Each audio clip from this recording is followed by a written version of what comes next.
අයිබෝ සුබ සන්ධ්‍යාවක්.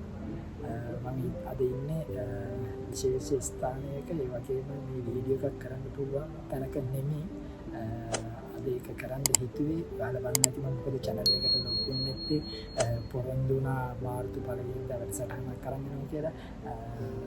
එතකොට ඔයාලා බලන්න ඇති ඒ channel එක අතපසුනේ කියලා. ඒ අතපසු වීමට හේතුව තමයි අද මම මේ වීඩියෝ එක කරන්න හේතුනේ. මොකද මම පහුගිය මේ මාසේ 20 අප්ලෝඩ් කරුවා වීඩියෝ එකක්. ඒ වගේම 24 වෙනිදා අප්ලෝඩ් කරුවා වීඩියෝ එකක්. ඒ වීඩියෝ එකේ කියන දින ගණන් එක්කලා බලන්න ඇති ඔයාලා මොකද්ද මේ අපහැදිලිතාවයක් ඇති. මොකද ඒකේ කියවෙන්නේ පෙබරවාරි 20 අප්ලෝඩ් කරන වීඩියෝ එකේ ඒ කියන්නේ ශ්‍රී ලංකා ප්‍රජාසත්කාර පදනම සම්බන්ධව ලොකු විග්‍රහයක් කරනවා. මම ඒ විග්‍රහය කරුවේ මේ වීඩියෝ එක අනිවාර්යයෙන්ම වීඩියෝ 3කින් විතර කරන්න ඕනේ වීඩියෝ එකක්. මම එක සැරේ වීඩියෝ එක දිග වැඩි වුණත් මම ඒක කරලා අවසන් කරුවේ. මොකද මගේ ඊටු වැඩසටහන් ටික ඔයාලා වෙනුවෙන් අරගෙන ඉන්න ඕනේ ඉඳ තමයි. මොකද මේ වැඩසටහන් වලදී නැවත නැවත පදනම ගැනයි වැඩසටහන් ගැන ඔයාලට කරුණු කාරණා අවබෝධ කරගන්න දෙනවා. ඒ හින්දා තමයි මම ඒක දිගට ඉක්මනට කෙටියෙන් සම්පූර්ණම කතා කෙටියෙන් වීඩියෝ එක දික් වුණාට සම්පූර්ණම පදනම ගැන වීඩියෝ එක කෙරුවේ කරලා අවසන් කරුවේ. ඒක මම පෙබරවාරි 12 සංස්කරණය කරලා සේරම කරලා අවසන් කරලා තිබ්බේ පෙබරවාරි 20 අප්ලෝඩ් කරන්න.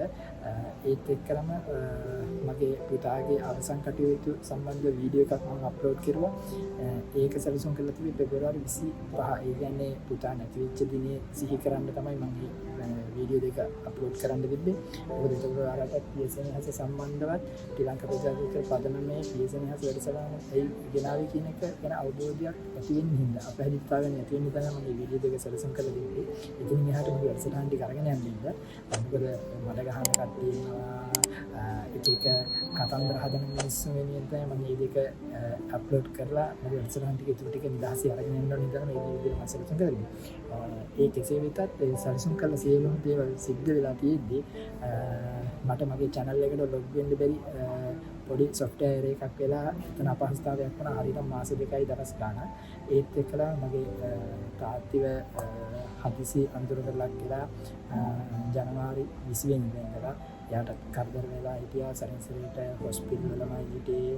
නවලෝක ප්‍රයිවට් හොස්පිටල් එකේ දවස් කිහිපයක් හිටියා. ඊට පස්සේ දැන් මීගමේ දවස් 11ක් නිවාසික ප්‍රතිකාර ලැබලා නිවසට ගිහිල්ලා ඉදී දවස් 3ක් වගේ තමයි නැවතින්න උනේ ගෙදර. නැවතත් ආවා.